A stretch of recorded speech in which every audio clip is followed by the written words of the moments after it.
क्या ये जाना जा सकता है कि कोई भी प्रॉपर्टी, कोई भी ज़मीन, कोई भी खेत हमारे लिए शुभ होगा या अशुभ होगा?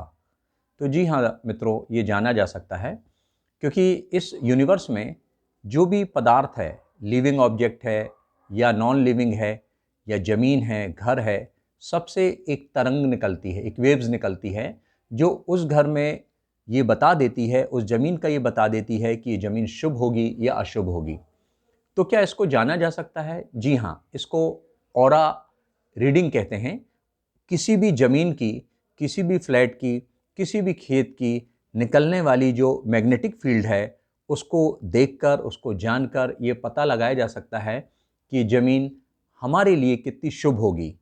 यहाँ पर इसका एनवायरनमेंट कैसा होगा, यहाँ की जो पॉजिटिविटी है, नेगेटिविटी है, कितनी होगी, यहाँ पर रहने वाले लोगों को दिक्कत होगी, नहीं होगी, परेशानी आएगी, नहीं आएगी, तो ये सब कुछ जाना जा सकता है।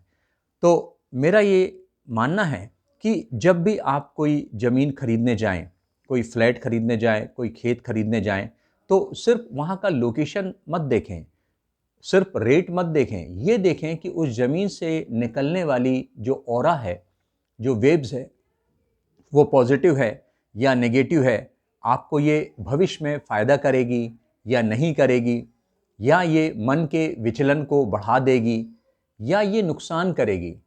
अभी हाल ही में मेरे पास एक ऐसे व्यक्ति आए थे जो ज़मीन खरीदना चाहते थे।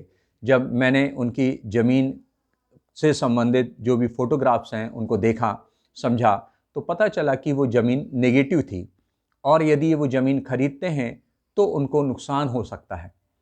परंतु उन्होंने इस बात पर ध्यान नहीं दिया और मेरे मना करने के बावजूद भी वो ज़मीन खरीदी और अंततः उनको 2 महीने बाद उस ज़मीन पर नुकसान उठाना पड़ा।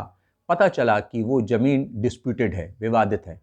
तो मेरा ये कहना है कि हम ऑरा रीडिंग के ज़रिए किसी भी फ्लैट या ज़मीन या खेत की ऑरा को जान सकते हैं और उससे ये पता चलता है कि ये हमारे लिए, हमारे परिवार के लिए कितनी शुभ होगी, कितनी अशुभ होगी। तो मेरा ये कहना है मित्रों कि अब यदि आप कोई भी ऐसा सौदा करने जा रहे हैं, ज़मीन का है, फ्लैट का है, खेत का है, तो आप पहले उसकी ऑरा चेक करवा लें और ये देख लें कि वो आपके लिए ज़मीन कितनी शुभ होगी, कितनी अशुभ होगी। अन्यथा बाद में कई बार ये देखा गया है कि ऐसी ज़मीन खरीदने के बाद घर में अशांति होती है, लड़ाइयाँ होती हैं, बीमारी हो जाती है और लोगों को परेशानी उठानी पड़ती है। तो आप इस विषय पर ध्यान देंगे और ऑरा चेक अवश्य कराएंगे। ऐसे ही वीडियो को देखने के लिए आप चैनल को सब्सक्राइब कर सकते हैं। धन्यवाद।